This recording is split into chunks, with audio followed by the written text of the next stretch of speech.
Assalamualaikum warahmatullahi wabarakatuh. Yang kami hormati Bu Nurul Hidayati selaku dosen pengampu mata kuliah Metodologi Penelitian Kuantitatif. Kami dari kelompok 2 ingin mempresentasikan hasil kerja dari kelompok kami yang berjudul Metode Penelitian Survei bersama rekan saya yaitu Ramzi Ramadan. Selanjutnya itu ada hakikat penelitian survei. Menurut Robert Groves, seorang ahli survei terkemuka, survei menghasilkan informasi yang secara alami bersifat statistik. Survei merupakan bentuk dasar kuantitatif. Penelitian survei menanyakan kepada beberapa responden tentang kepercayaannya, pendapat-pendapat, karakteristik, dan perilaku yang telah atau yang sedang terjadi. Selanjutnya itu pengertian survei. Survei merupakan penelitian yang mengumpulkan informasi dari suatu sampel dengan menanyakan melalui angket atau interview, supaya nantinya menggambarkan berbagai aspek dari populasi dan menggunakan kuesioner sebagai alat pengumpulan data pokok. Selanjutnya itu ada tujuan penelitian survei. Penelitian survei bertujuan untuk yang pertama itu menghasilkan deskripsi beberapa aspek dari populasi dan memerlukan informasi dari subjek yang dipelajari. Yang poin kedua itu ada menggali dan mencari informasi faktual secara mendetail atas apa yang sedang menggejala. Yang ketiga itu ada identifikasi masalah-masalah. Dan yang keempat itu mengetahui hal-hal yang dilakukan oleh seseorang yang menjadi sasaran penelitian dan memecahkan masalah. Selanjutnya itu ada unsur-unsur penelitian survei. Sebagai suatu metode penelitian ilmiah yang telah berkembang, penelitian survei memiliki dasar pemikiran, prosedur, dan teknik-teknik khusus yang membedakannya dari metode lainnya. Walaupun demikian, secara umum tetap sama dengan metode penelitian lainnya. Poin pembeda tersebut adalah unsur-unsur ilmu yang digunakan dalam penelitian survei. Unsur-unsur yang ini adalah konsep, preposisi, teori, variabel, hipotesa, dan definisi operasional. Itu ada karakteristik penelitian survei. Yang pertama itu tujuan utama survei adalah untuk menghasilkan statistik deskriptif kuantitatif atau deskripsi dalam angka tentang berbagai aspek populasi yang diteliti. Yang kedua itu ada cara utama dalam pengumpulan informasi adalah dengan mengajukan pertanyaan kepada orang yang menjawabnya. Kemudian merupakan dia yang akan dianalisis.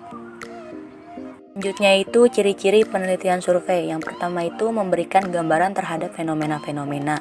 Yang kedua itu menerangkan hubungan atau korelasi. Yang ketiga itu menguji hipotesis yang diajukan. Yang keempat itu membuat prediksi atau forecast kejadian. Yang kelima itu memberikan arti atau makna atau implikasi pada suatu masalah yang diteliti. Jadi penelitian deskripsi mempunyai cakupan yang lebih luas. Selanjutnya itu desain populasi dan sampel. Desain penelitian survei adalah konseptualisasi dari sebuah fenomena atau gejala sosial yang akan diturunkan menjadi variabel-variabel penelitian sampai ke tingkat indikator. Dengan hal ini, penelitian survei memiliki langkah-langkah. Yang pertama itu menentukan permasalahan. Yang kedua itu menentukan tujuan penelitian. Yang ketiga itu menentukan tipe survei. Yang keempat itu sampel design. Yang kelima itu menentukan besarnya sampel. Yang keenam itu membuat pertanyaan dan memilih alat tes yang digunakan. Yang tujuh menentukan bentuk atau data collection sesuai definisi konseptual alat penelitian. Yang ke-8 itu memperoleh data. Yang ke-9 itu melakukan analisis data. Yang ke-10 itu pembahasan hasil. Selanjutnya ada populasi. Populasi adalah wilayah generalisasi yang terdiri atas objek atau subjek yang mempunyai kualitas dan karakteristik tertentu yang ditetapkan oleh peneliti untuk dipelajari dan kemudian ditarik kesimpulannya. Jadi, populasi ini merupakan sebagai keseluruhan atau jumlah subjek atau objek dan karakteristik yang akan diukur atau yang akan diteliti. Selanjutnya ada sampel. Menurut Sugiono, sampel adalah bagian dari jumlah dan karakteristik yang dimiliki oleh populasi tersebut. Sedangkan menurut Syahrum dan Salim, mengemukakan bahwa sampel adalah sebagian dari anggota dari populasi yang memberikan data yang diperlukan dalam penelitian. Sampel disimbolkan dengan N. Dalam pengambilan sampel ada 3 yang melandasinya, yaitu keterbatasan waktu, tenaga, dan biaya, lebih cepat dan lebih mudah, memberikan informasi yang lebih banyak dan lebih mendalam. Bentuk instrumen. Instrumen merupakan salah satu hal yang bisa dilepaskan dari sebuah penelitian. Instrumen memiliki peranan penting dalam penelitian sebagai alat pengumpul data. Adapun yang menjadi instrumen penelitian survei dapat dilihat pada bagian di bawah ini. 1. Kuesioner. 2. Mengonstruksi kuesioner. 3. Langkah mempersiapkan responden. 4 jenis kuesioner, 5 skala, 6 alat tes. Bentuk pengumpulan data. Data merupakan hal utama yang akan diproses dan dianalisis dalam penelitian survei. Menurut Jogianto, terdapat bermacam-macam teknik pengumpulan data, diantaranya adalah sebagai berikut. A. Mail survey. Mail survey merupakan salah satu metode pengumpulan data yang cukup praktis karena peneliti hanya perlu mengirimkan kuesioner kepada responden melalui email. B. Personal interviews. Wawancara pribadi merupakan teknik yang melibatkan peneliti secara langsung ke lapangan. Peneliti melakukan wawancara secara langsung menggunakan pedoman wawancara yang telah dibuat sebelumnya. C. Internet interviews. Di zaman yang serba digital ini, hampir setiap orang mampu mengakses internet. Kini survei semakin populer melalui media internet.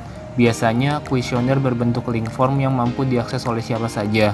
D. Focus groups. Discussion yang lebih dikenal dengan singkatannya yaitu FGD merupakan salah satu metode riset kualitatif yang paling terkenal selain teknik wawancara. FGD adalah diskusi terfokus dari suatu grup untuk membahas suatu masalah tertentu dalam suasana informal dan santai. Selanjutnya, langkah-langkah penelitian survei. 1. Menentukan permasalahan. 2. Hipotesis. 3. Menentukan tujuan penelitian. 4. Menentukan tipe survei. 5. Sampel design. 6. Menentukan besarnya sampel. 7. Mempersiapkan pertanyaan. 8. Menentukan bentuk data collection sesuai definisi konseptual alat penelitian. 9. Memproses data. 10. Melakukan analisis data. 11. Pembahasan hasil. Baik, mungkin kurang lebih itu saja yang dapat kelompok kami sampaikan. Kurang lebihnya kami mohon maaf. Wabillahi taufik wal hidayah. Wassalamualaikum warahmatullahi wabarakatuh.